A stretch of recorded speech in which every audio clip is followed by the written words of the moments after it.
Hi everybody, and thank you again for joining the Museum Restart, a series of meetings dealing with changes and opportunity following the global pandemic. The series were created in partnership between ICOM Israel, the Smithsonian Institution, and the US Embassy. I'm Efrat Haberman, and I'm the coordinator of the Collection Managers and Registrars Forum of ICOM Israel.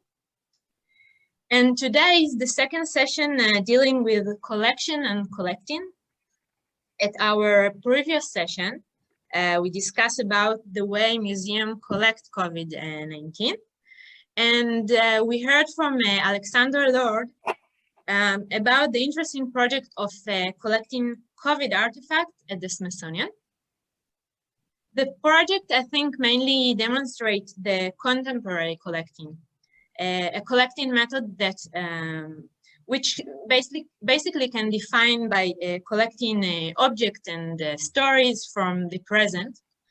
But COVID-19, I think, it's also has a sociological aspect, mainly about the way people experience the pandemic.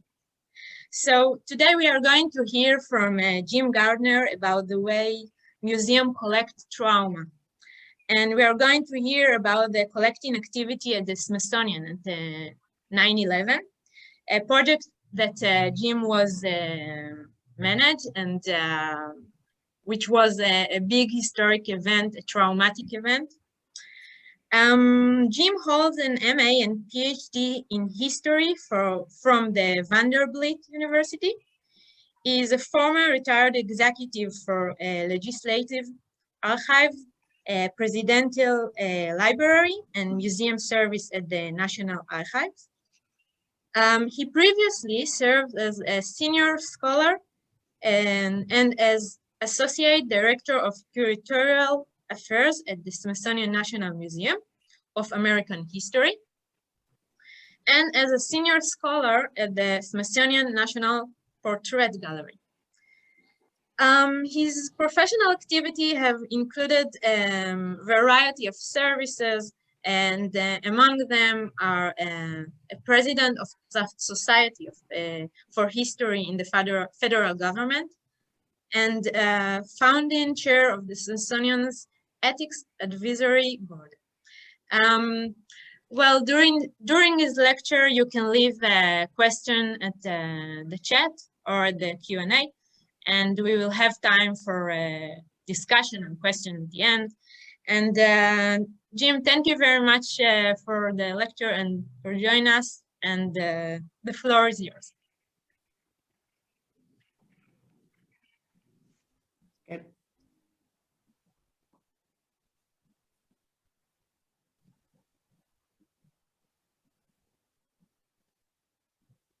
So are you bringing up PowerPoint or do I bring it up? But you are able to share your screen here?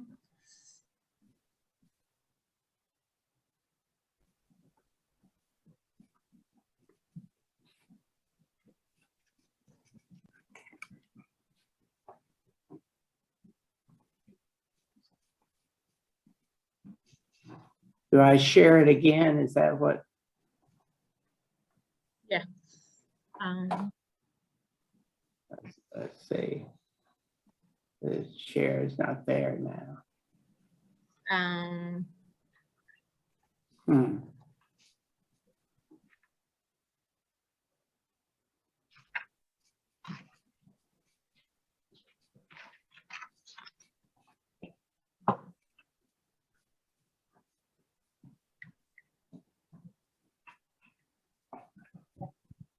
Right. Okay, there we go.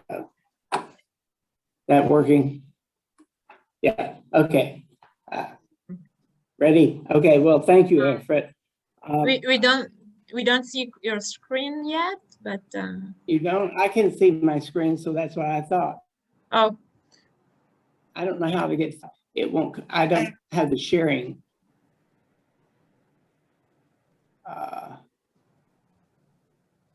I go back to this. Okay, here we go.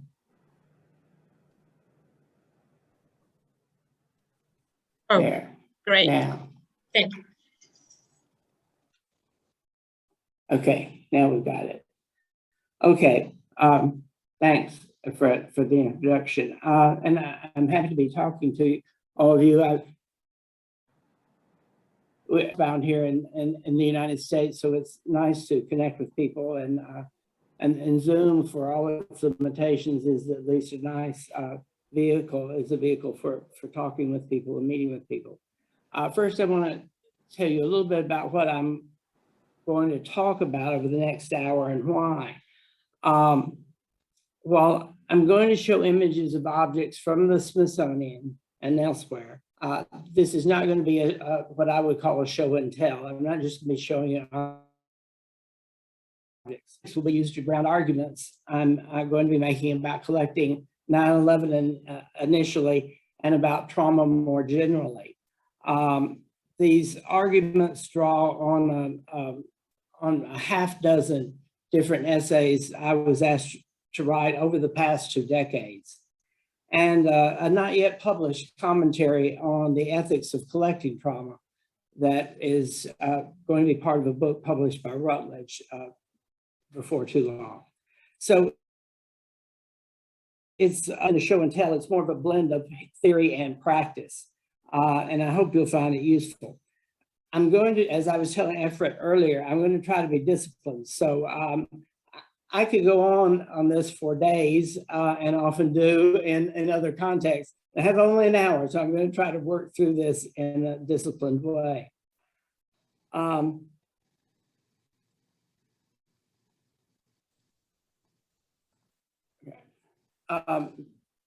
Writing about the 1995 Oklahoma City bombing, historian Ed Linenthal described collecting trauma as collecting what we're not supposed to see, a difficult area of contemporary collecting that has become central to the public role of today's socially responsible museums. But despite the attention it's currently getting, I would argue that collecting trauma, taken broadly, is not a new area of work for museums, and has actually been a particular question for the centuries. I consider, for example, how museums have used trauma as a vehicle for collecting. In the 19th century, many Western museums collected the sacred cultural objects of indigenous peoples taken from them by force by colonial powers. Too many museums still hold the property of Jewish people stolen by the Nazis during World War II. And more recently, the Islamic State exploited unprotected Assyrian antiquities to fund terrorist activities by selling them to both private collectors. These and other examples have raised issues that are both distinct and yet linked in many ways, informing the debate over collecting trauma today. Seen as part of that larger whole, collecting contemporary trauma is not an entirely new museological phenomenon, but connects to centuries of too often problematic activity. We have the opportunity today to learn from the past and develop a framework of best practices for an area of collecting unlikely to diminish in the future. But we are dealing with what one scholar has deemed collections of horror, that is centering on war, genocide, imprisonment, slavery, mass shootings, and other acts of aggression, or more community-based collecting that addresses the distressing and dehumanizing experiences of, for example, AIDS, homelessness, hurricanes, pandemics, or racial discrimination. The focus of collecting trauma is on difficult truths,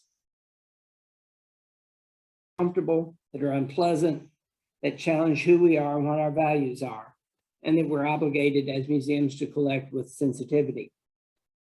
Most of these that you see on the screen right now are from the Smithsonian, but some come from other museums. The one in the top right, the bed, comes from Chile's Museum of Memory and Human Rights. And even a local museum is in the US is represented here, that's collected from the Las Vegas shooting in 2017. It seems that trauma collecting is happening everywhere and with growing frequency. I'm going to shift now and focus on September 11 collecting by the Smithsonian's National Museum of American History. It was my first engagement in addressing trauma, and it was one for which I took more than usual responsibility as the head of curatorial affairs. My responsibilities were overseeing all the collections and collection care and exhibitions at the Museum of American History. But 9/11 was different, and I was directly involved in that particular collecting project. Not the first example of collecting contemporary trauma, but it is one that's garnered much attention professionally and provided a basis for establishing best practices. Coming back to the larger topics of collecting trauma. So the Smithsonian has long been known as the nation's attic. That's the sort of epithet that's used in the United States, as the Smithsonian is the nation's attic. And no museum is more closely identified with that epithet than NMAH. There is an unfortunate popular assumption that the museum is filled to the brim with this and that and everything imaginable. Such a characterization may apply to some of the museum's collections, but it does not apply to the majority. NMAH's curators today are very selective, focusing on collecting objects with compelling stories that help us make meaning of the past, rather than systematically collecting, say, motorcycles, which was done at American History. They're not systematically collecting any kind of technology or any particular form of science or medicine. They are collecting stories. It's a different, fundamentally different kind of collecting. So NMAH did not simply go out and start collecting indiscriminately in the wake of the tragic events of September 11. Despite some initial opportunistic collecting, curatorial staff quickly recognized the necessity of carefully thinking through what to collect, of making sure that we had a strategy for collecting not simply fragments of it. Again, the larger story of September 11 rather than bits and pieces of September 11. We realized that moving forward in the usual way within traditional collecting specializations would not work. September 11 was a moment more complicated than could be accommodated under the usual collecting rubrics that organize the museum. We needed to address it not as individual curators or curatorial units, but as a museum. So I recruited 3 curators to develop a plan for the museum as a whole, not for their particular units or collections for which they were responsible. And over the months that followed, they worked collaboratively outside their normal specializations and their usual responsibilities. For example, the lead on the Pentagon, on the military side and on the crash at the Pentagon, was a specialist in home and domestic life. It didn't have anything to do with the Pentagon or the military prior to that, but he stepped up. He knew how to conceptualize, he knew how to collect, and his skills were not limited to that one subject matter that he had focused on for decades at that point. Back then, there was no one was using the term rapid response team, which we hear a lot today in the context of trauma, but that's essentially what we set up back in 2001. Again, the point was to carefully address the larger collecting agenda of the museum to make sure that we collected not just the parts of the story of 9/11, but the larger whole of that day and its impact. What I mean by parts and whole is, for example, we had someone who was collecting engineering materials from the World Trade Center towers. Well, that doesn't really tell you much about the experience of the people that day.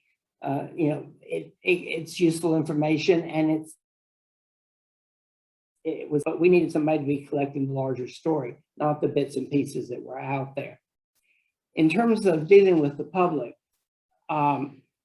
we had to sort out what the expectations would be. What sort of collection would the public expect us to build? Would we face public pressure to do more than our usual measured and careful collecting? What would the public expect the nation's history museum to include in the September 11 collection? We also had to deal with professional challenges. Professionally, how would we as a history museum establish and maintain the historical perspective or distance critical to our work when we've unfolding events? How would we deal with the emotions that would certainly frame collecting in this area? Could we do good history at a moment when anger and grief were obscuring perspectives, even our own perspectives? No matter what doubts and questions we had, in the final analysis, we did not really have a choice. We recognized that we were stewards of the nation's memory and were obligated to collect September 11 materials to ensure that the events of that day were represented in the nation's collections. If any doubt remained in anybody's head, in December 2001, that winter after the attack, the US Congress formally charged the Museum of American History with collecting and preserving artifacts relating to the terrorist attacks. But there were still more questions to be addressed. When should we collect? As history curators, we recognize that often the best collecting strategy is to simply wait and see what is valued and held on to through the passage of time. Right? Curators think at the moment is important. That sense of when was really critical and was a real debate. But in this particular context, could we really wait to see what people valued? Was it our responsibility to move in quickly? We soon recognized that between the rescue efforts, the cleanup, and the weather, some things might simply not be available later, not to mention what might disappear in the course of every day of delay could mean lost opportunities to collect and document this important moment. What would urgency on the part of the museum, but would urgency on the part of the museum be seen as callous and self-serving if we moved in too quickly? Would we, in effect, be seen as declaring an end to grief, telling people to move on, that it's over? Although we might feel an obligation to act expeditiously, we also had an obligation to those trying to navigate the shock of loss and the depth of grief. We recognize that collecting memorial materials left in makeshift memorials around New York and at the crash sites of Pennsylvania and Virginia would be particularly problematic. The question was, could museums ethically remove memorial materials from public view, even if the intention was to save those materials for posterity? Indeed, collecting those materials and storing them in a museum, removing them from public view, would arguably negate the very purpose of the materials, of the memorials, the reasons they were created and left. But the public complained that the materials were allowed to deteriorate, even as they complained if they were removed. There was no easy answer on this. In the final analysis, NMAH and the other museums involved moved forward with collecting, but with a far more emotional context than we were accustomed to. Beyond these issues, practical challenges had to be addressed. To begin with, despite action by Congress, clearly no one owned September 11. The terrorist attacks impacted all of us in one way or another. What we knew we did not want to do was engage in unseemly competition.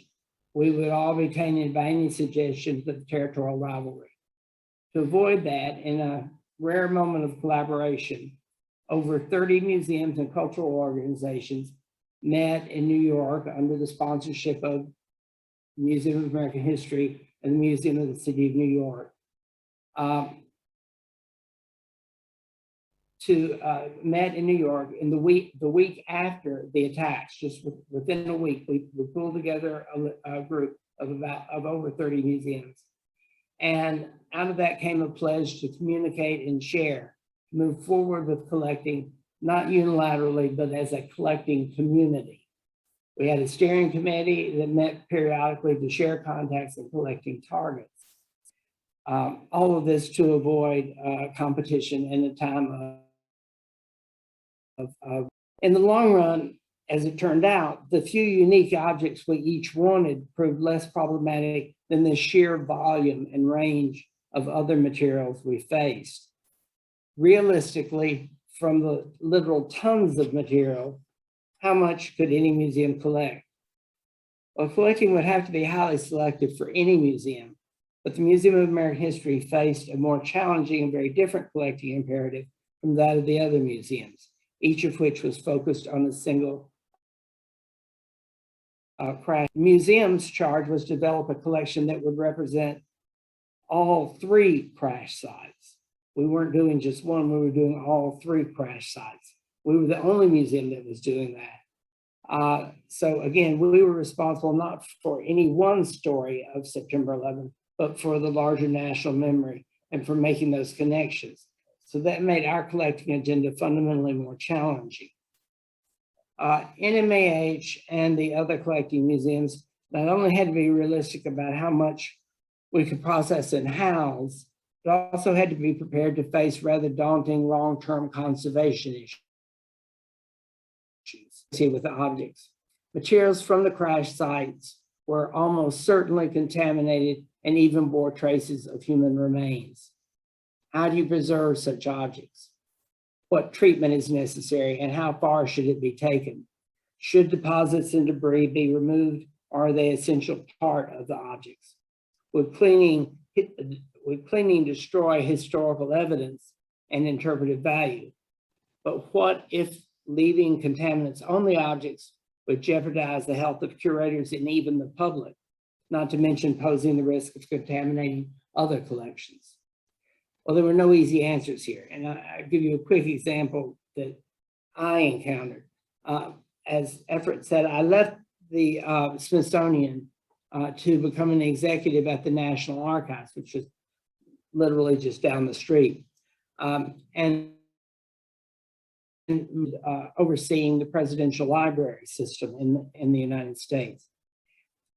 So when I was at NMAH, we decided not to clean the piece of the World Trade Center steel, this enormous piece of the World Trade Center steel, when we put it on exhibition. We didn't clean it.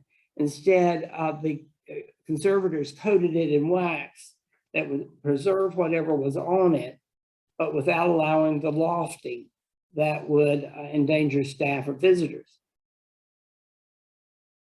An archives and the George W. Bush Presidential Library was opening, and they had put on exhibit a similar piece of World Trade Center steel in a central role because he was president at the time.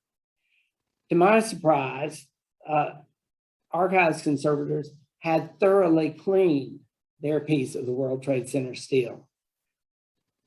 These were very different decisions made by conservators at different museums in consultation with curators, each arguably the right one, from reflecting the complicated decisions that must be made.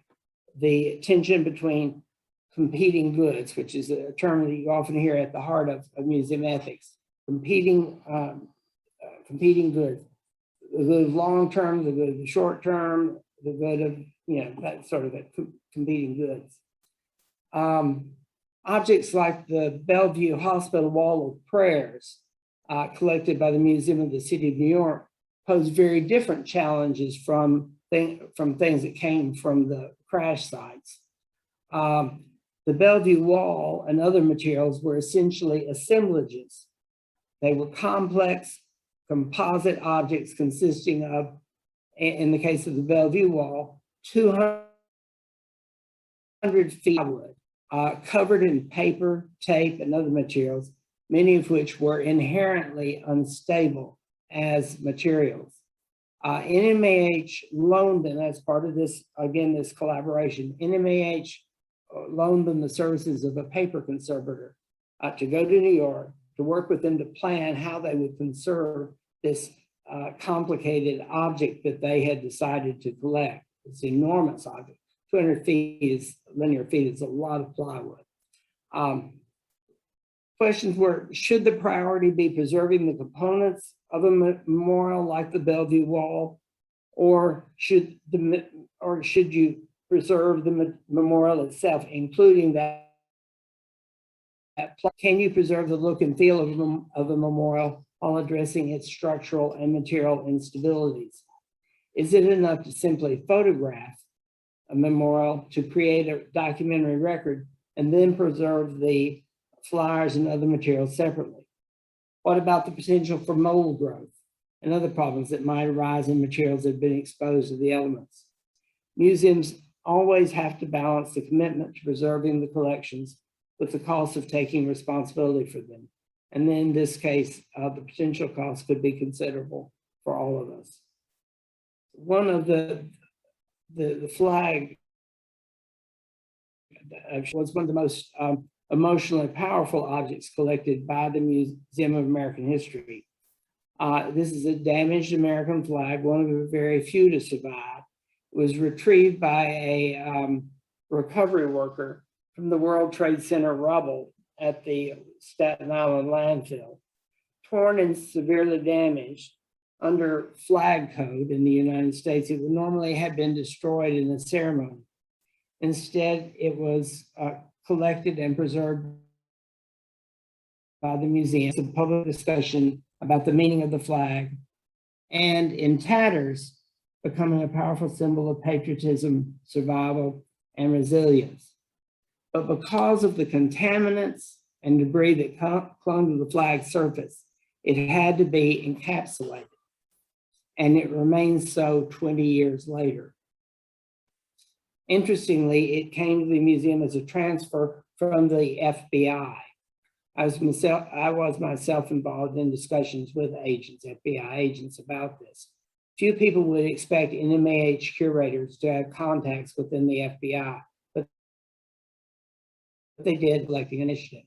Generally speaking, NMAH was able to collect through federal authorities, which meant we had access to objects that state and local museums did not, but they had access to through state and local authorities, we did not. And that was one of the ways in collaborating, understanding what one set of museums, what different museums had access to and who they were talking to.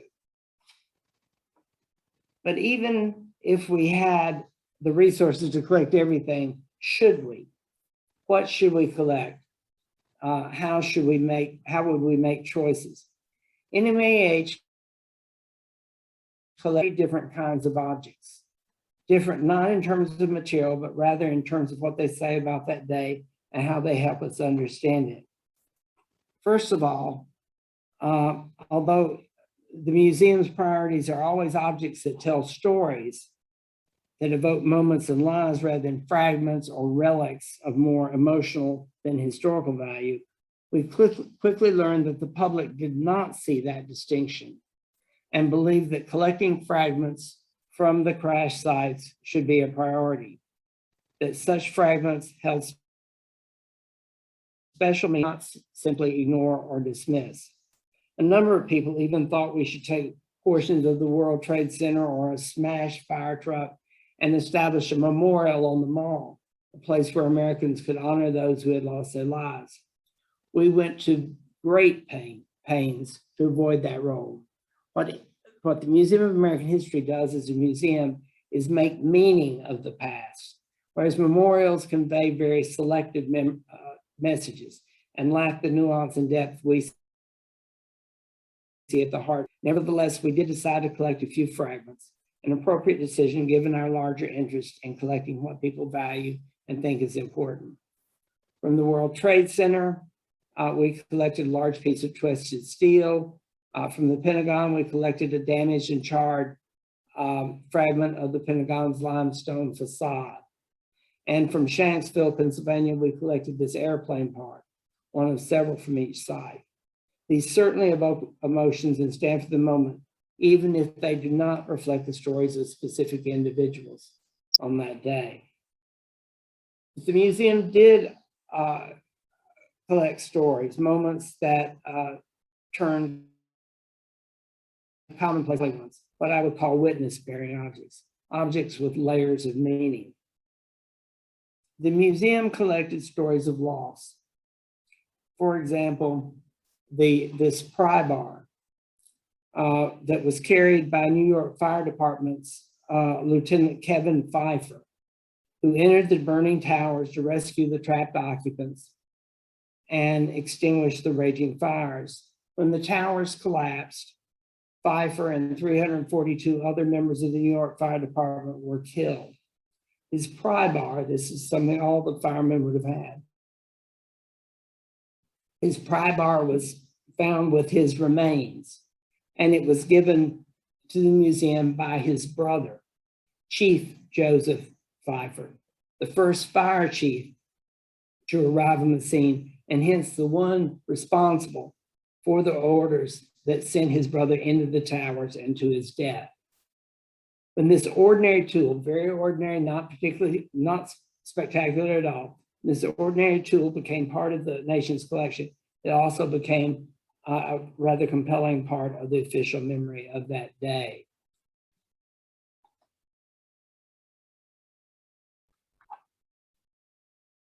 The museum also collected a number of personal objects that told dramatic stories of escape that day.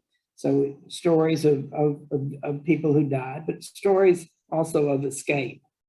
For me, one of the most compelling objects is this small name tag. I think Lexi Lord actually included this in her presentation. It's one of several objects that tell stories of rescue at the Pentagon. What makes this incident so compelling is the story told at the donation ceremony by Navy Captain David Thomas. In donating the name tag to the museum, Thomas explained that he tore it off of Navy physician Lieutenant Commander David Tarantino, so he would remember his name.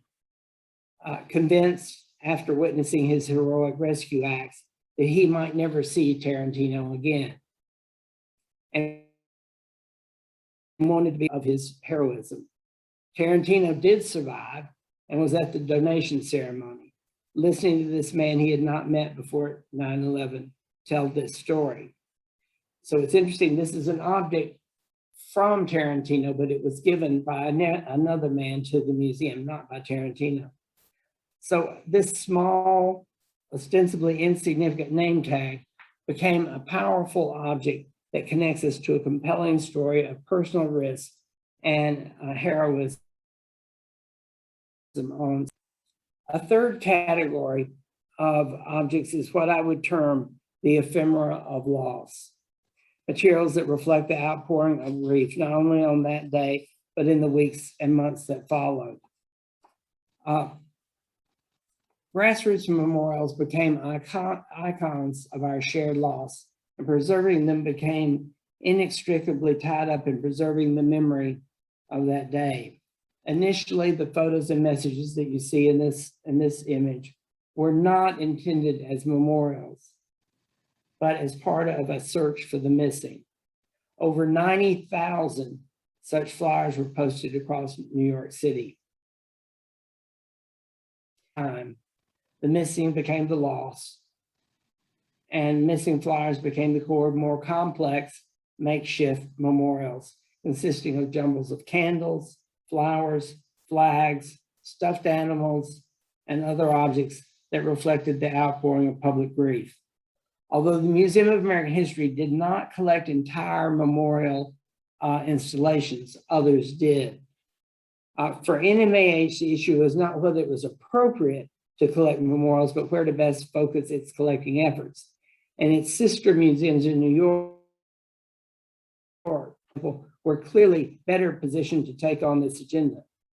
For me, the most powerful and compelling objects of loss are not these larger memorial assemblages, but rather materials that connect us more directly to the search for a missing relative or friend. NMAH collected a small poster distributed by the Weiner family as they looked for Jeffrey Weiner, their husband, son, and brother. We also collected from the Weiner a list of hospitals on which they made notations as they tried unsuccessfully to find him alive.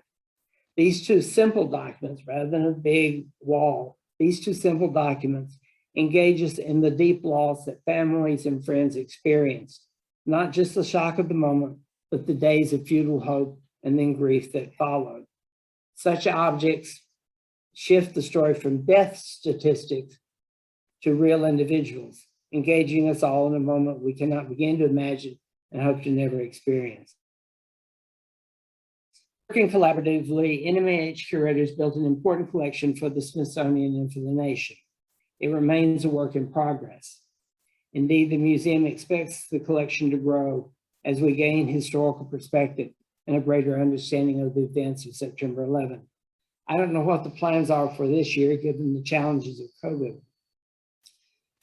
We're only a month and a day away from the 20th anniversary. But I'm sure the museum will use the anniversary to look at new collecting. They've used the other anniversaries to pursue new collecting. The collection, as the last time I checked, includes around 4,000.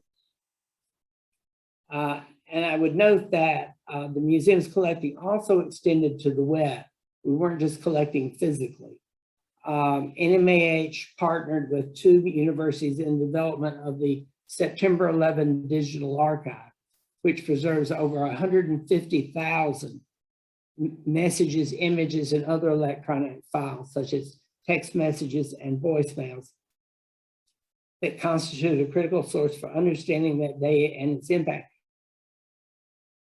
and which has even the voicemails have been, it's a very important part of that day, the panic and the anguish that those voices convey. So a dynamic that became clear over the first months was the role of memorialization in our collecting. And what do I mean by that? Well, first of all, giving objects to the museums, individuals and institutions, giving individuals was itself an act of memorialization. The act of giving was a way of ensuring that people and stories would not be forgotten. As such, donating to the museum became part of what Ed Linenthal terms active grief, moving beyond private, intimate, passive grief and taking public action to preserve the memory of a moment and its consequences. That need on the part of many people created curators. Instead of holding on to objects for their individual needs, people offered them to museums, to public memory. But that active grief also made the work of curators more difficult.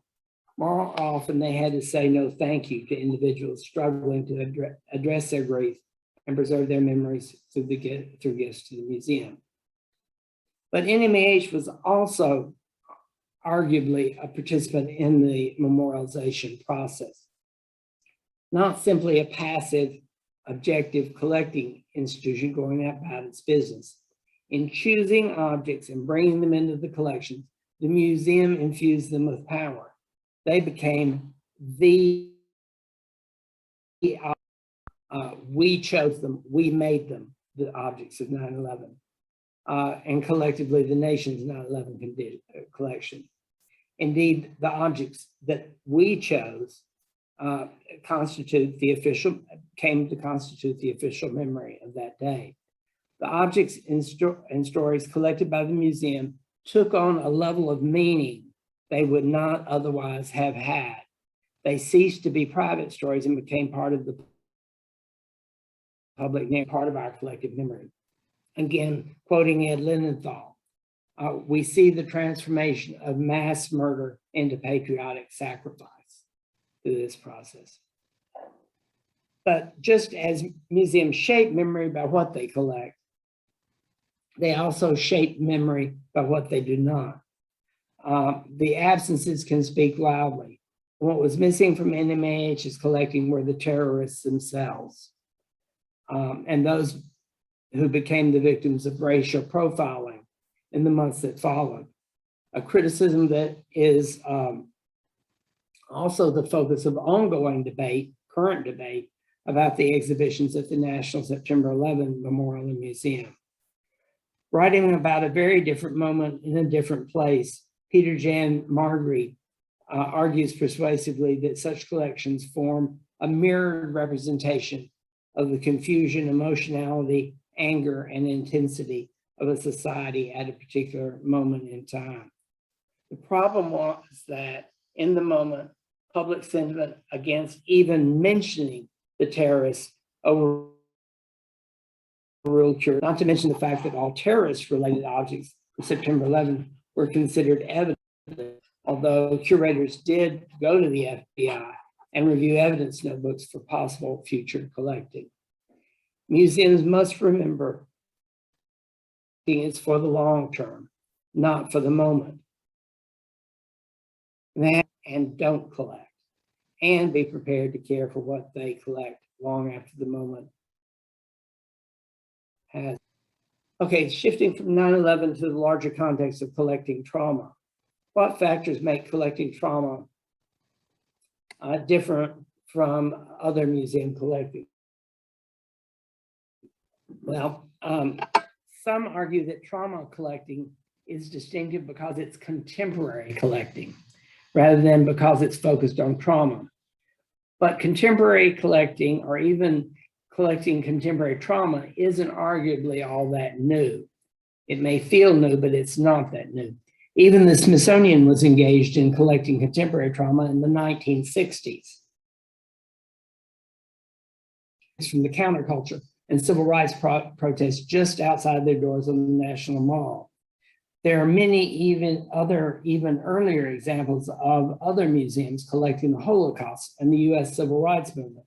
So I would argue that the contemporary context for looking at trauma is not really that definitional. It's not that critical in understanding what's going on. Another factor is scale. Much of the literature focuses on collecting public trauma, large-scale public trauma. Moments or events that impact significant numbers, attract national and even international attention. Now, while that may be a priority, in some cases, it is not always the case.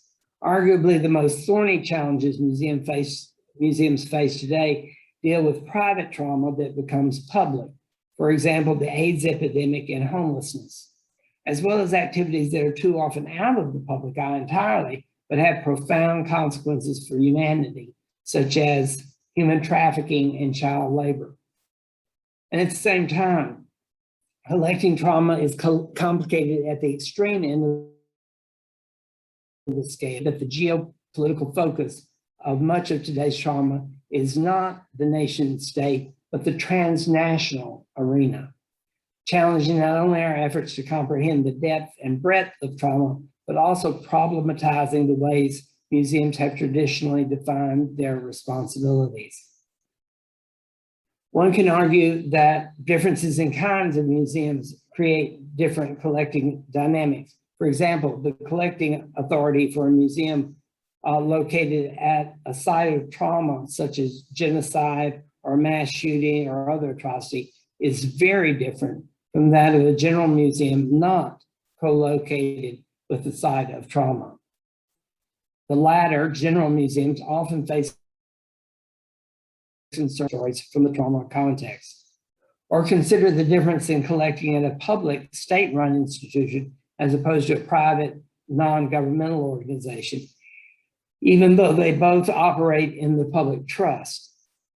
The state-run museum may importantly represent official acknowledgement of trauma and may reassure the public of permanence, while a museum not affiliated with the government may be better suited to explore the more difficult political aspects of trauma and advocate more openly for change. Of course, collecting at a national or state museum is significantly different from that at a community museum. While the large national or state museum may provide more visibility and have more resources, the community museums are closer to the ground, closer to the community of trauma. And some community-based museums, because of their history or governance, may be better suited than others to engage groups such as people of color or indigenous communities. But on the other hand, a museum closer to a community may not be the best fit when trauma is transnational. Require more resources than trauma with a tighter geopolitical focus.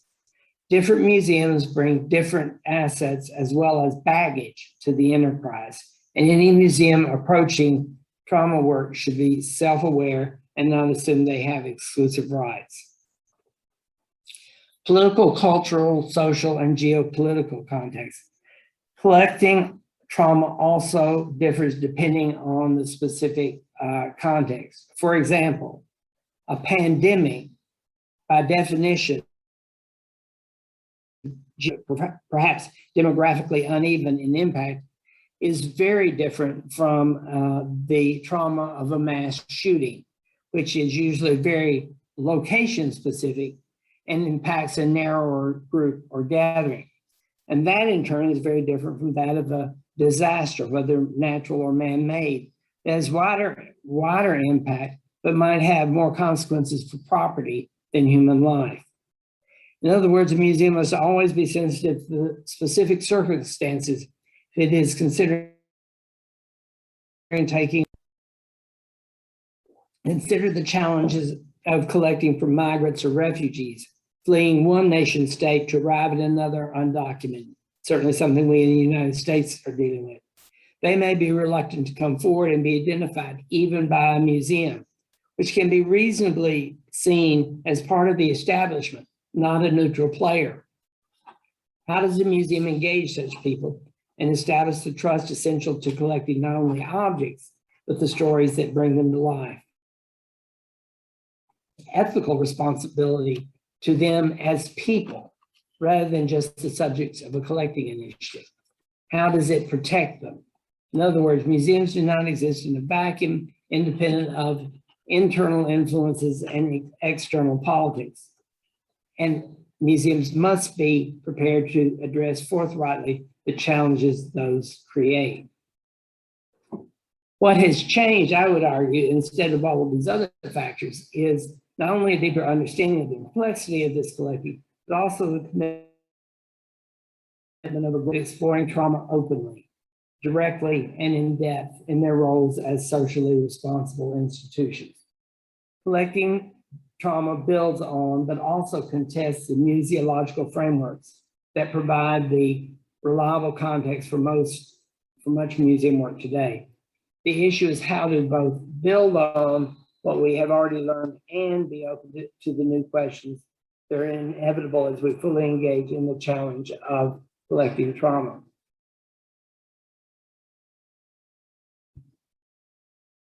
When considering collecting contemporary trauma, museums must proactively assess what they are prepared to do and not do before they run into situations that they're not prepared for or become engaged in ways that cannot be undone.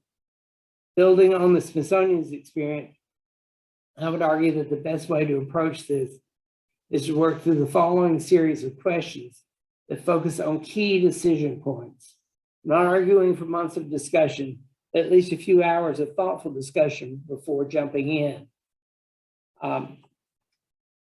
before making long-term commitments.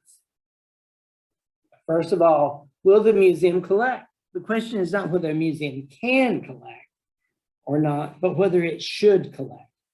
Any museum considering taking on trauma collecting should first consider not only whether it can do so legally or otherwise, collect, regardless of public pressure. Does collecting trauma fit within its mission and values? And how does it fit within existing priorities and commitments? Remember that a museum's responsibility does not end with collecting, but continues with the obligation to document, preserve, and make accessible those objects in perpetuity. Collecting trauma may feel of the moment, but it entails long-term collections responsibilities that museums must continue to address long after the moment has passed.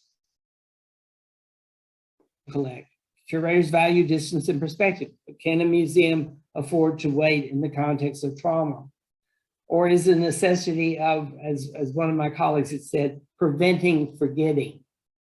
is that necessity of preventing from getting too critical to delay action? Is the museum committed to active contemporary collecting to prevent loss, or is it only comfortable with a more traditional approach, more passive or reactive? How will the museum collect? Museums step out of conventional hierarchical roles of authority and embark upon truly collaborative and participatory processes that recognize the communities of trauma are partners, not merely subjects. The model of the dialogic museum provides the best guidance here, calling for the inclusion of diverse stakeholders on equal footing with museum staff.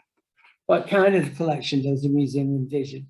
The kind of collection a museum develops is rooted in the kind of institution it is. For example, a museum co-located with a site of trauma may be systematic in its approach, trying to definitive collection and document the trauma in as much depth and breadth as possible. While another museum might prefer more selective representational collection that will tie in with other collections. Or a museum might opt for some combination of the two that better serves a purpose such as political advocacy. What will the museum collect? Museums should not collect indiscriminately, but must carefully think through what to collect, making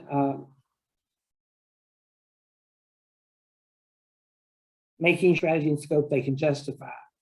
Referring back to Smithsonian in 9/11, is the museum collecting only objects that tell stories, or will it collect relics or fragments that represent or symbolize trauma that are more emotional than useful in storytelling? What if there's little or nothing to collect? Will the museum consider objects that stand in for the missing? Is the museum willing to consider other ways to represent trauma and those who are missing, such as the collecting of soil from the sites of lynching by the Equal Justice Initiative? What about photographs, videos and film, video diaries, social media, and even sounds and smells? Is anything off limits?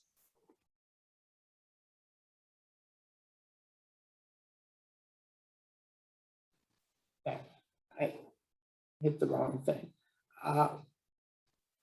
There. What is the museum's responsibility to individuals it collects from and to those from whom it does not collect? Trauma collecting should be decentered from the museum and fully engage the trauma community. The needs and interests of the trauma community, not the museum's interest in developing a collection. The museum has an ethical obligation to be sensitive and responsive to those who have experienced trauma, and it must recognize that people experience and process trauma in different ways. Some may be ready to move forward, while others may be re-traumatized by too soon discussion with museum staff. And how does the museum ensure that its collecting is multifocal? That no one, at the same time, trauma collecting should not be audience-centered, as is much of museum work. For that runs the risk of commodification or exploitation, of developing a form of derivative trauma for audience consumption, and that should not be the basis for collecting trauma. What is the museum's responsibility to its staff? Collecting trauma comes with significant emotional weight that can impact staff. Discussion of vicarious trauma, looking at the psychological damage that some scholars have experienced as they engage deeply in a traumatic moment or event. Potential impact on curators and other museum staff should not be underestimated. The museum has an obligation to provide the support and assistance they need. At the Museum of American History, we had grief counselors on hand from the American Red Cross to help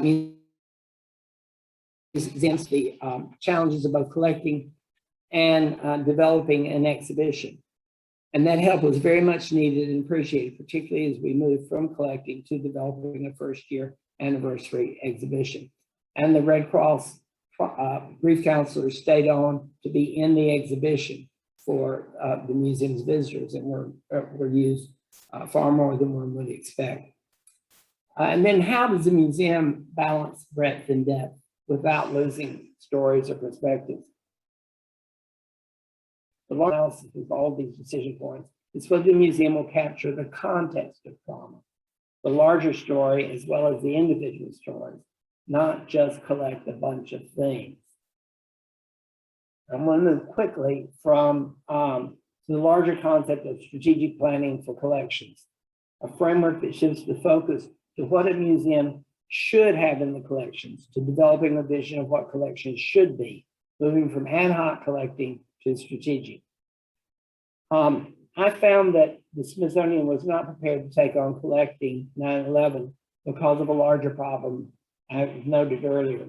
The default approach to collecting often relies on priorities in isolated collecting units. And that often means being satisfied with the parts of the story rather than aiming for the whole, rather than developing a more integrated strategic collection. Concerned about the ways in which the interest of individual collecting units was impeding larger collecting goals in the wake of 9/11, I asked the American Alliance of Museums, AAM, for assistance in determining best practices in collections planning. I thought they could give me copies of good plans that I could revise and adapt for our purposes. But instead, AAM replied that from what they could tell, there was surprisingly little good collections planning going on, and that it was an obstacle to museum accreditation. AAM proposed that we join forces in a collections planning initiative that would both provide the Museum of American History and the Smithsonian guidance and advice it sought, and also initiate a larger profession-wide discussion of standards and best practices regarding collections development. So we did just that, convening in 2002, a year after we started with, a year after September 11, convening a national colloquium, over 30 museums representing all disciplines, governance structures, size. We had even volunteer museums represented. And that colloquium was the basis for a collections plan that American History produced for its own use, and a book, the AAM Guide to Collections Planning, which is now out of print. This was done in, I think, 2003, but it is available in a Kindle version through Amazon. So what is the collections plan? How is it different? What did all of this lead to? What was the argument here? How is a collections plan, a strategic plan for the collections, different from other collections focused policies and statements? And it's easiest to start with what it is not. A strategic plan for the collections, or a collections plan, is not a policy. While in some contexts the term policy is used to encompass some of what I'm going to talk about, the focus in planning is not on principles, standards, or rules to regulate or govern collecting. It's not on museum policy. Rather, planning concerns overall strategies for how to collect.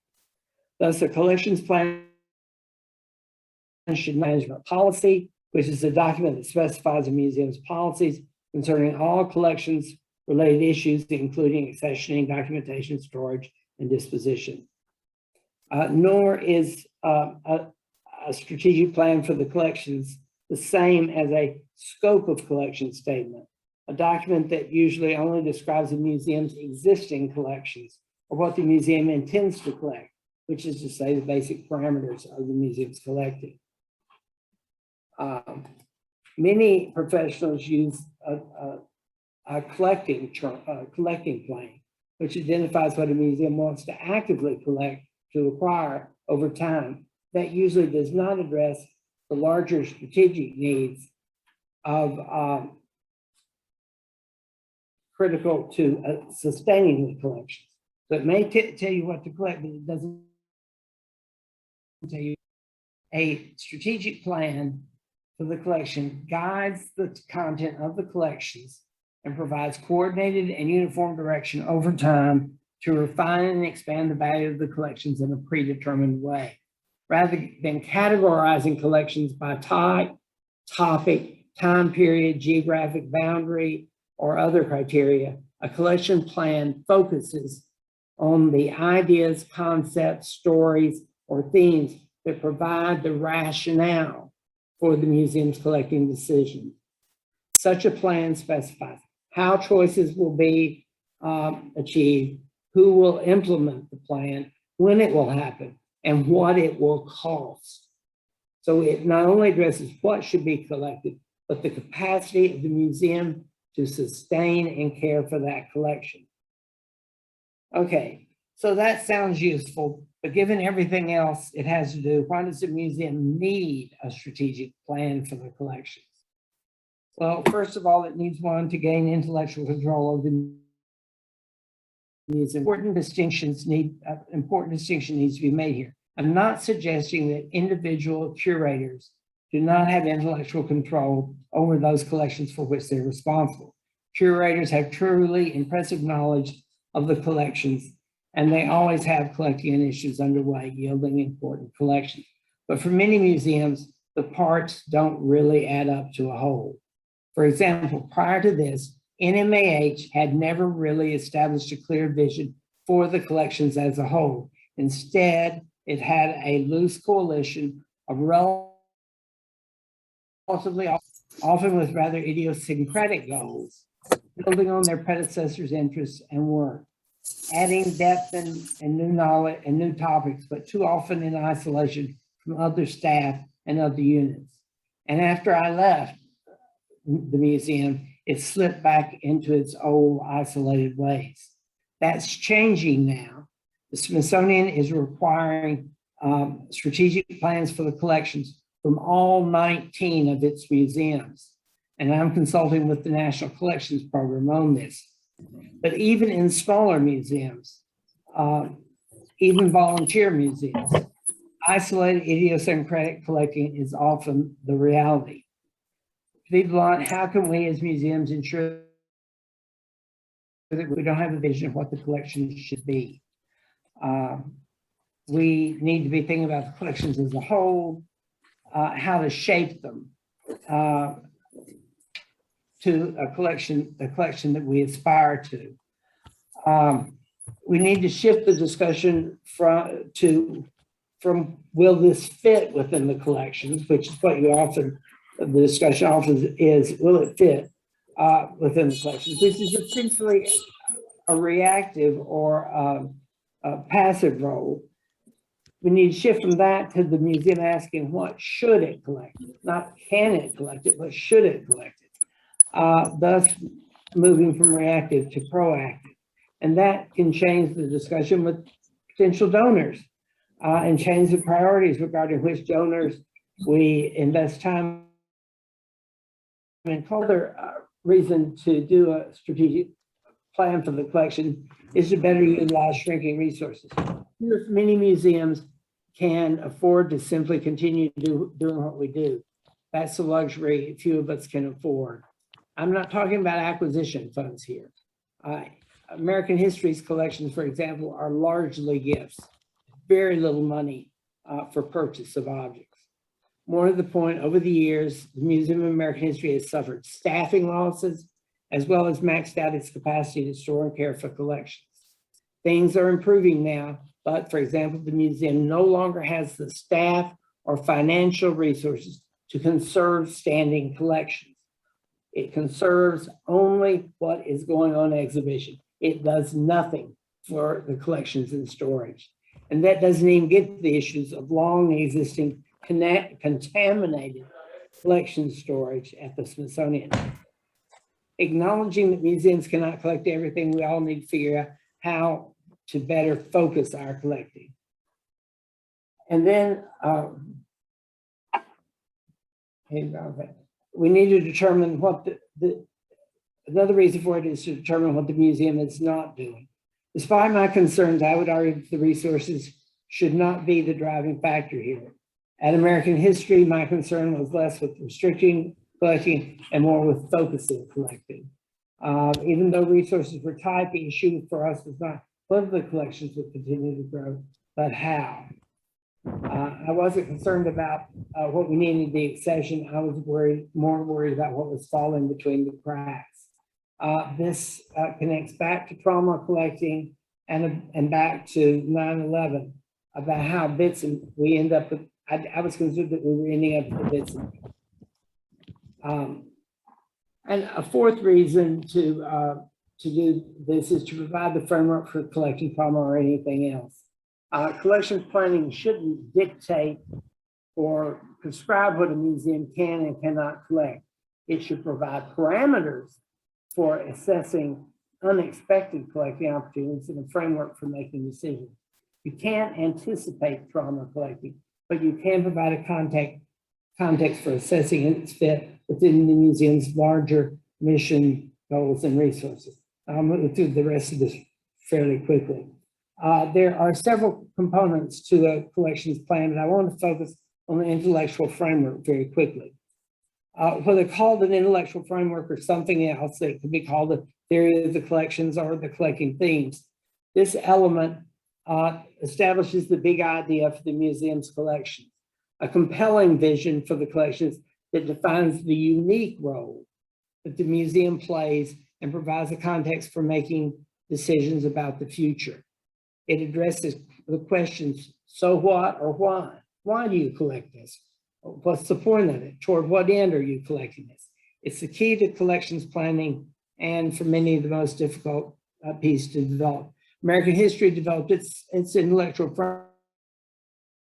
framework plan were developed in a month or so. It took 6 to 8 months for the team that was working on the intellectual framework to come to reach consensus on where to go with that. Note that the intellectual framework is not an assessment of the collections. It's an assessment of the museum and the ideas that it represents. It's not criteria such as provenance or value. It's not policies and procedures.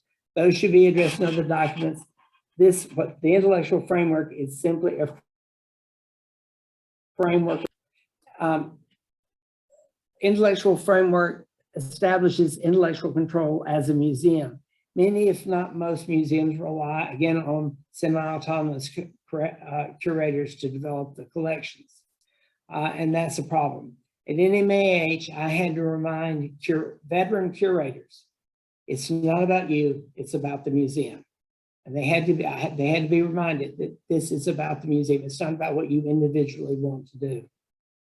Instead, collections planning is about collecting that addresses a shared vision that rests on the intellectual framework, not the personal interests of individual curators. Again, this gets back to how can a museum make the right choices among all the targets, all the possibilities that it has, if it doesn't have a larger vision of what collections should be. An intellectual framework provides the big picture, defining, limiting, expanding, and clarifying what your museum is of your mission and goals. It's about building or adding to the collection. It's not about building or adding.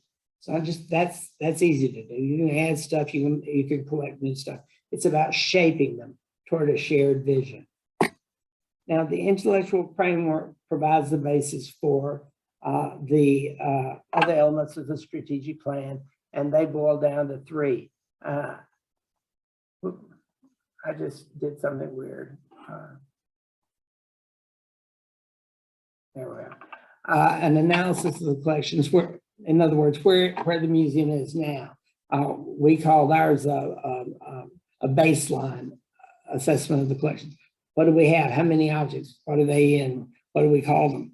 And then an assessment of those collections against the framework. This is trying to determine where the museum wants to be. The first part is where you are now. The second part is where you want to be. It's working from the themes to the collections, not from the collections to the themes. You're not assessing whether the framework's right. You're assessing whether the collections are right, whether the collections fit your framework. and then an implementation strategy, how the vision is going to achieve how the museum is going to achieve its vision. There are lots of challenges and tensions in all of this. Legacy collections versus new priority be continuing to develop existing collections, or should your priority be collecting that reflects new scholarship and new interpretive plans? Do you let the old go and focus on the future, or is there an obligation to legacy collections? Current needs versus future needs. Should a museum's priority be critical stewardship issues today, or building collections for the future?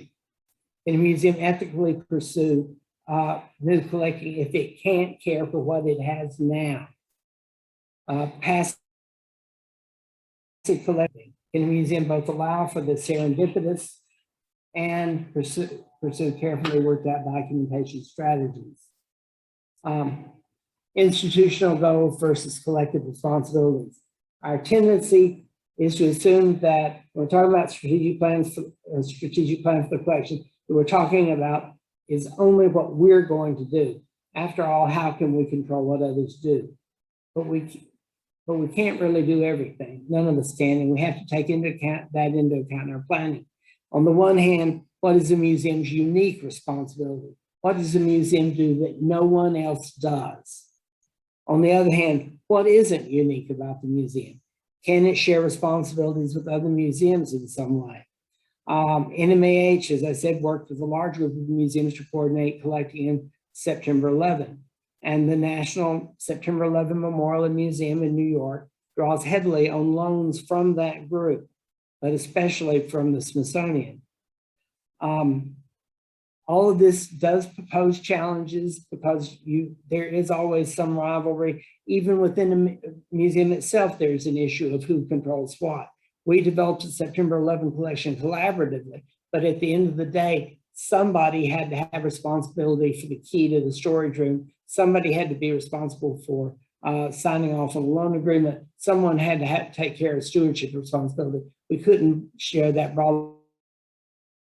Anyway, that's a hurried run through of a much larger discussion about both trauma collecting and collections planning, which are very connected at least in my career. I usually address collections planning, which I've just been talking about, in a 2-day workshop. But I wanted to address both of these today because I find that they're closely tied together.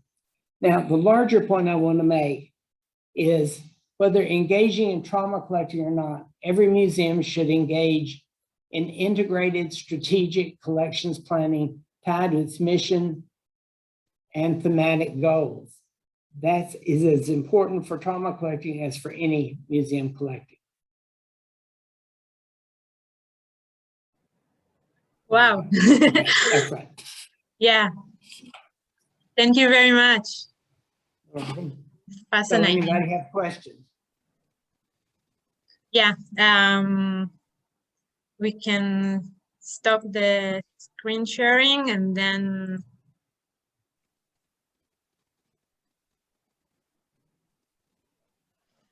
so thank you again, well, if anyone have any question, I must say that collection planning is an important thing. I'm not sure any museum in Israel has a bit of collection planning, and I suppose it's an international thing that museums have to deal with. I've talked about it in Australia, for example. I've given a keynote address to the International Council of Maritime Museums, and I know nothing about maritime museums. So there's been interest in this, and after I've retired, I've done in different places in the United States. So there are museums, there are examples of good collections planning, and in workshops, I actually hand out copies of collections plans, and we talk through what works and doesn't work. But there is some very good collections planning going on where there's a real careful attention this issue of both how you collect it, what you're going to collect it, how you're going to sustain it. And it's very just in terms of discipline. Some of it's being done, best work's being done in history museums, but also in art museums, natural history. I've even given a talk on collection planning at the American Association of Botanical Gardens. And I don't even know how they classify their collections. I mean, the living collections were part of this discussion as well. So it wasn't just objects, and it included objects, archives, living collections, a whole range.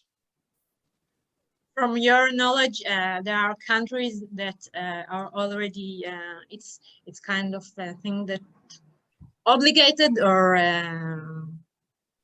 already, there are countries around the world that already have been, it's something that's familiar, and museums are already doing collection planning. And I think there are people who are more aware of the importance of it and want to do it than people who take the time to do it. I mean, there is still the issue of choosing among priorities, and this is not something you do in a day or two. As I said, American, and the staff actually, the curatorial staff actually developed the plan at American History, and they worked on the intellectual framework for 6 or 8 months, meeting, a couple of days a week, every week for 6 or 8 months. So there's a lot of investment of time. And there is, at least in the United States, there is this whole sort of what we call the collective eye roll, where everybody in the room rolls their eyes because, oh God, planning thing. There's something else that management wants us to do that's probably not useful to our work.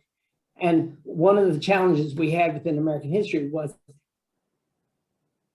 helping it would impact their work in a positive way and how it could support their work as opposed to being a negative that would just get in their way. And so anyway, so making it happen because it's a resource and time and motivation issue. Sure. I spend a lot of time talking about that, about there'll be staff think it's management trying to tell them what to do. Management thinks it's staff doing stupid things. You get into all of these competing my successor just didn't understand it. And basically it went away. So now they're having to do it all over again. They're going to have to do it all over again because he just walked away from it. And it's a very different way of thinking. And it's, if you don't understand it, it just doesn't work. Yeah. And it's more common in a history museum or a nature museum, or it's, like I said, I've been asked to talk about, I don't know how much has happened in the natural history museums, at least at the Smithsonian. Probably the best collections plan at the Smithsonian is in the National Museum of Natural History. But they are also a different kind of museum because they collect systematically. They collect the next one of everything, and so they're not. For them, it's collecting is scientific. For us, collecting is more of an art. I mean, you're making choices, whereas they're finding everything, and it's a different dynamic. But the Natural History Museum has developed the most finely tuned charts and scatter graphs and all this to determine where they're going to put money and how many resources they have, what they have in terms of resources, and where they're going to go, what the priorities are going to be, and all of that. But as we were talking before we started, they also work differently from the Museum of American History. Museum of American History has decentralized collections control and responsibility. So the curatorial units are responsible for their storage, their housing. And in natural history, which has developed the best plan, all of that is a responsibility of a separate unit. And the curators are more scholars than they are actual people who handle objects. So, but it's not one discipline or another. I can give you examples from nearly any discipline. Anyone else? Yeah, Delete. Hi, good evening. Hi. Thank you for your fascinating talk. I'm curious about the idea and initiation that you were telling about of collecting text messages and voice messages from that trauma of 9/11, and I wonder if there is any thought about what would be the future of collecting these kind of items, like messages, maybe excerpts from social media. Yeah. So in the US, there are a couple of initiatives, and they're not really museum-based, that are focusing. The Library of Congress, which is a library, is the focal point for collecting Twitter, collecting tweets, and they're trying to be systematic in collecting tweets and bringing it all in. But it's a huge resource issue. There's an organization that is investing in all websites and iterations of them, and it's just I've met with them and seen their operation, and it's beyond anything that you can imagine. It was set up by a multimillionaire who built his fortune in the computer industry, and he thought, and his concern was that websites are disappearing, and the websites that help us understand a particular moment are suddenly gone, and we've lost a lot. And I think, well, for archives in particular, the absence of written communication is going to be an issue. And if you can't get, if you're not collecting the emails, if you're not collecting Twitter, if you're not collecting all that, then you're losing things. At American History, and this was back in 2001, so it was not that well developed in terms of social media, but we were collecting, and we used them in exhibitions. So there were listening stations where you could go up and press a button, and you could hear a whole series of increasingly frantic voicemails asking where someone, are you there? You know, increasingly frantic, which conveys in some ways more than objects do the ways that pressure mounted within that day. And we collected BlackBerry messages from, that was back in BlackBerry days, BlackBerry messages from staff who were up in the World Trade Center trying to see who got out and who didn't, and all of that. So a lot of that's very important. The other thing that was important for us was what people, there was a big digital collecting initiative, collecting people's stories. One of the approaches to September 11 for American History and its partners was what we called the exhibit, September 11 Bearing Witness to History, was to say that this is a moment in which we're all part of in one way or another. We watched it, we heard about it, we had friends or relatives involved in it, or maybe we just witnessed it. But we're trying to get everyone to understand that what they remember is as important as what the museum collects. So one of the parts of the exhibition that we did was about a third of the exhibition was a room with just tables and chairs in it. And it was called Tell Us Your Story. And people had the opportunity to leave a voice, to just talk about it, or they could, we had cards filled with questions, and they could write or draw or express themselves in other ways. And all of these have been digitized and are available online.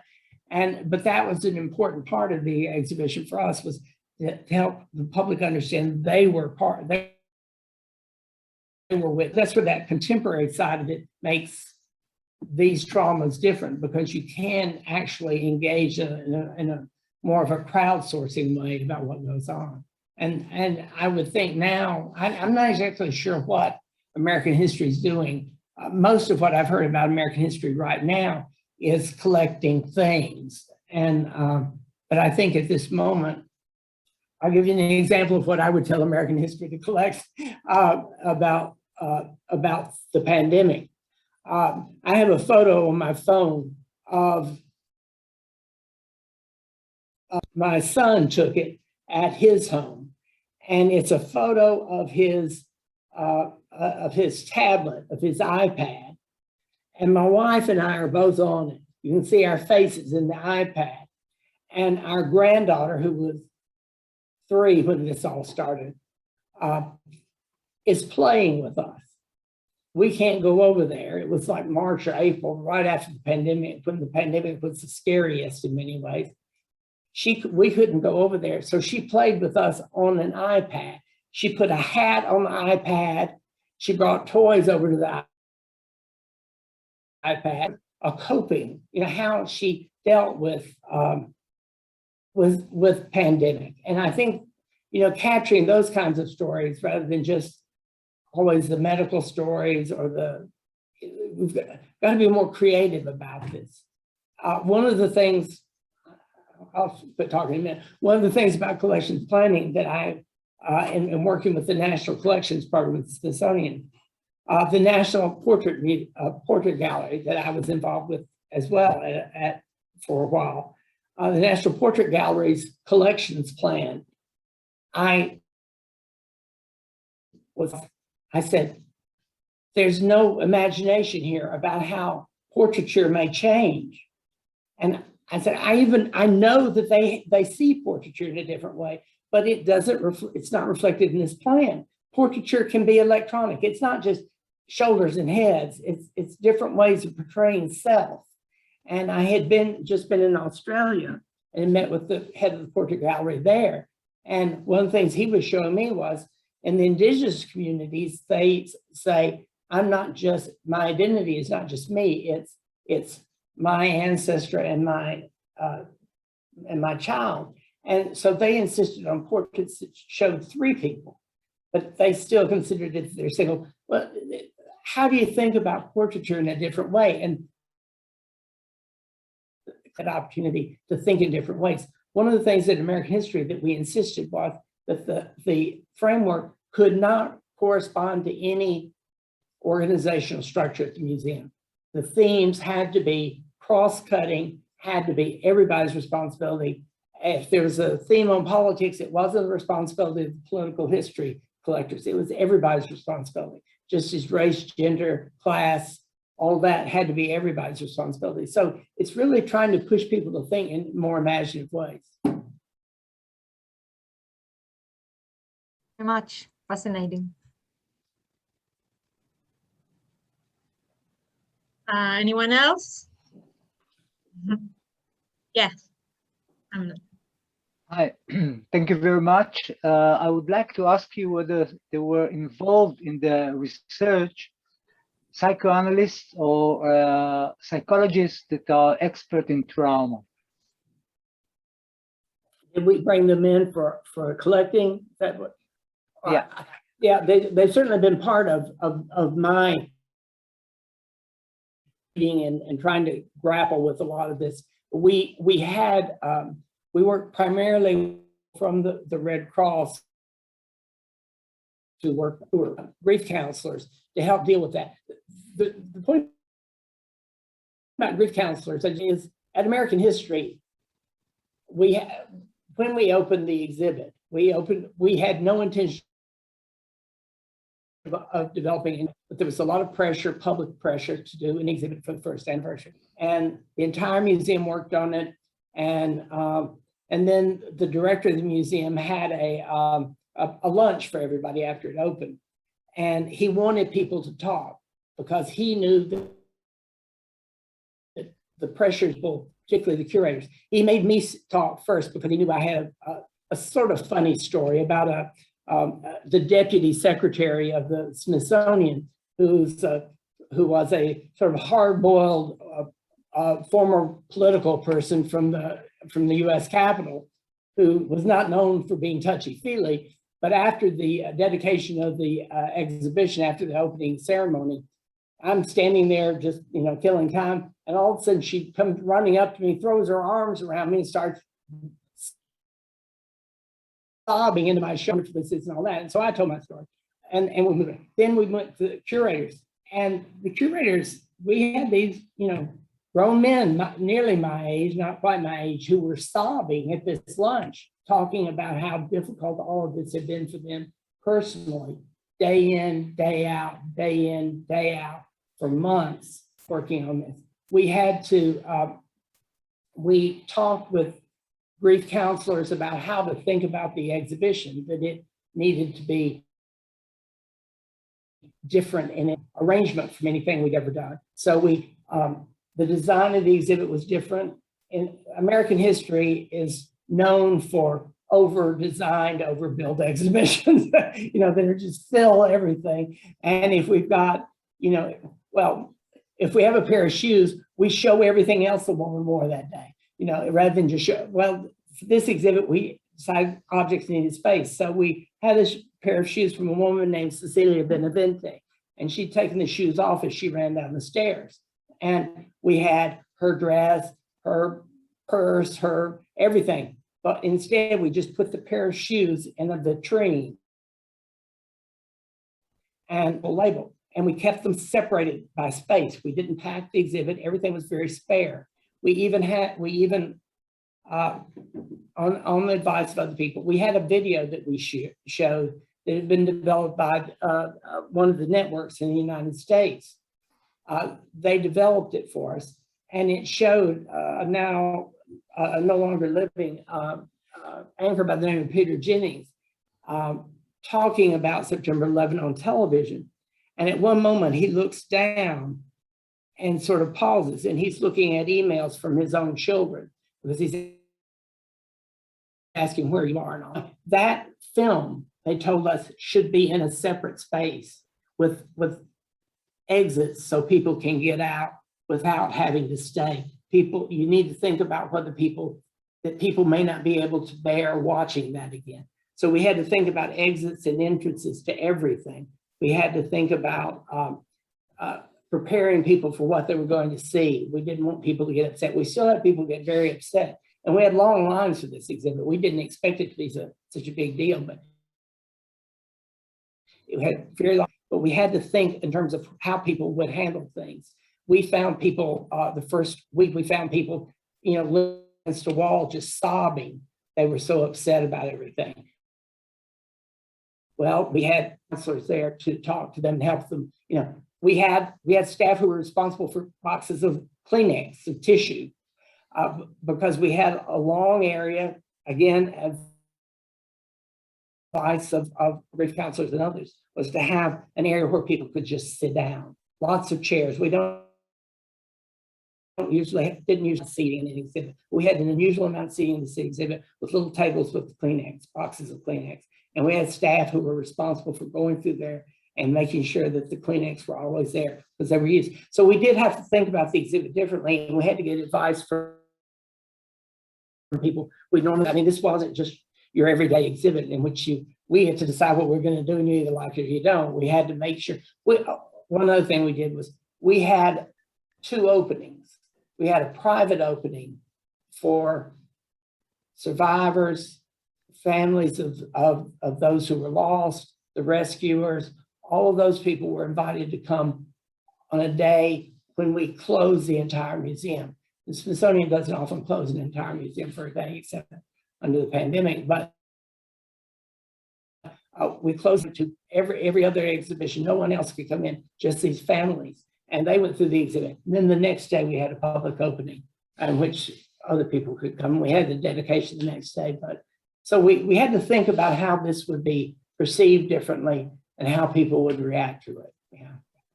And we had to come up with, and we were sort of doing it on the fly because a year is not much time at Smithsonian. Exhibits at the Smithsonian normally take 3 to 5 years. I mean, a year long to develop an exhibition is like a minutes. And we were trying to pull in everyone we could think of who would give us advice and could help us think through what we were doing.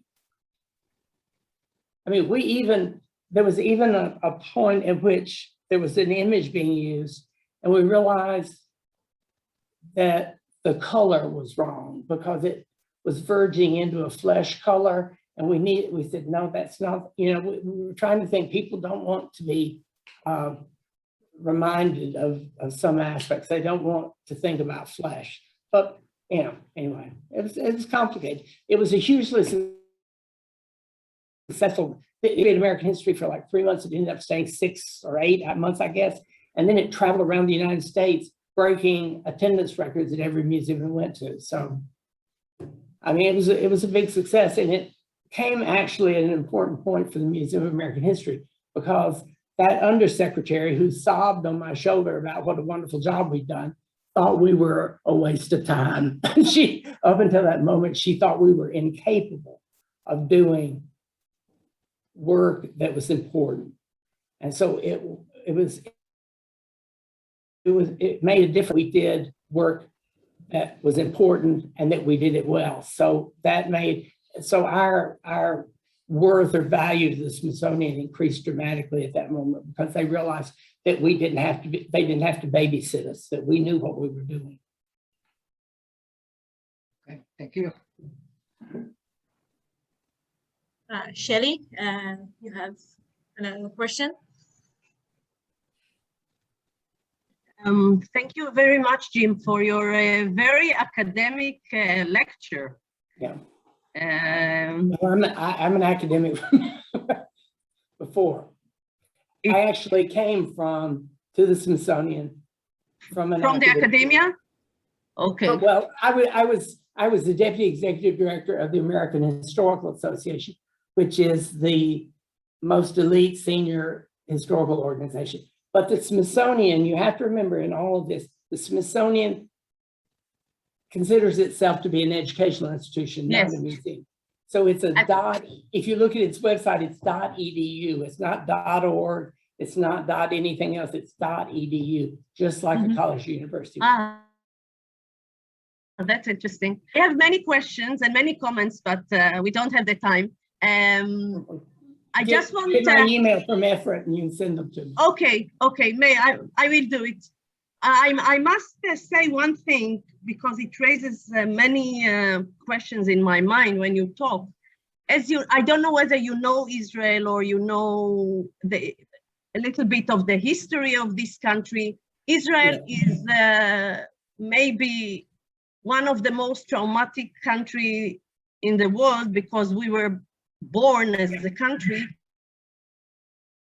after Second World War, and this is the major element of our identity.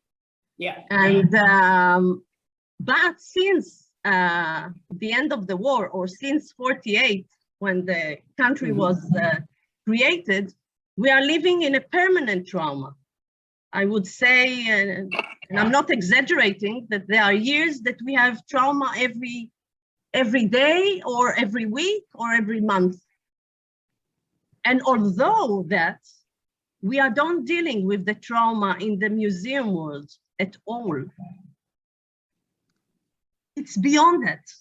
We have many cemeteries and many graves and memorial days, but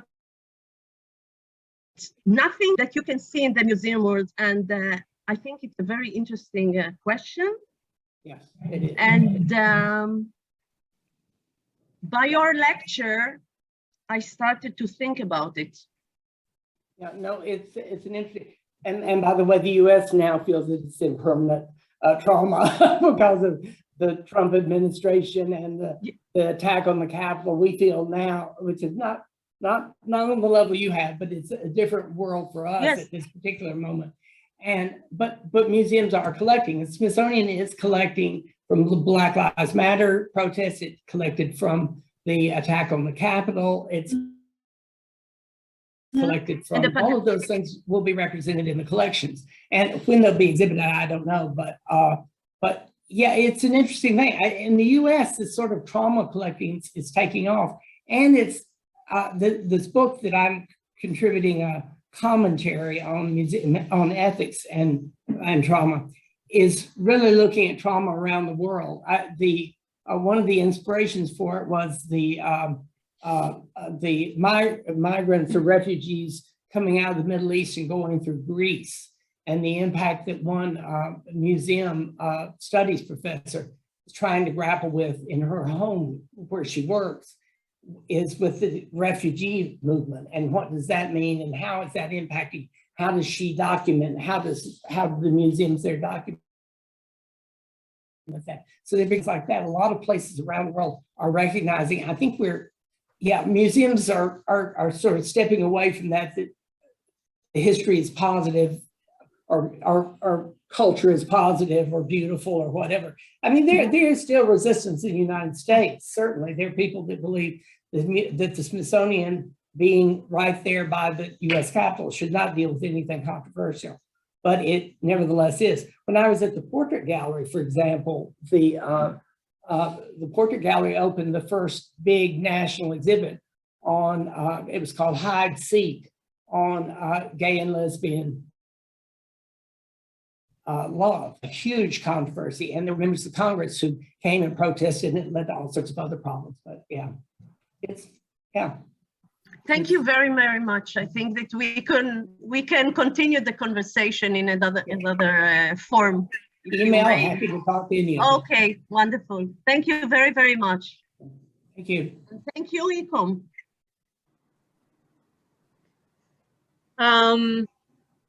Well, anyone else, or any other thoughts, or if not, we could. I think I'm gonna need to leave. What? I think I need to exit. So. Okay, sure. Okay.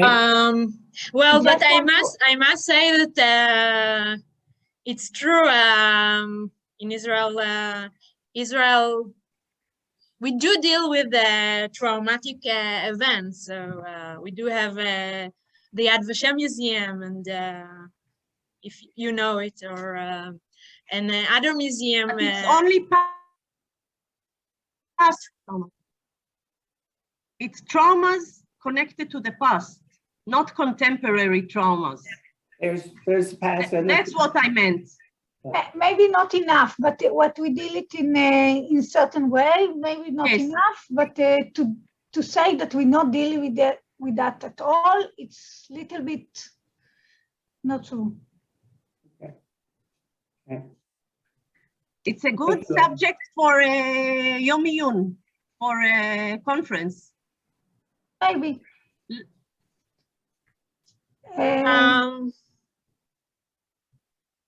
Okay, so thank you very much. I think it's very things to think about this.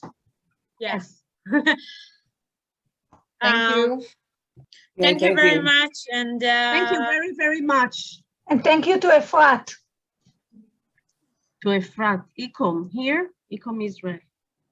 Efrat, תודה רבה. We know if past the pandemic, we'll all be happy. Yeah. Thank you.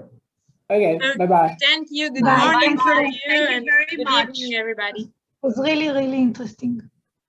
Bye. Thank you, Jim. Thank you. Bye-bye, thank you.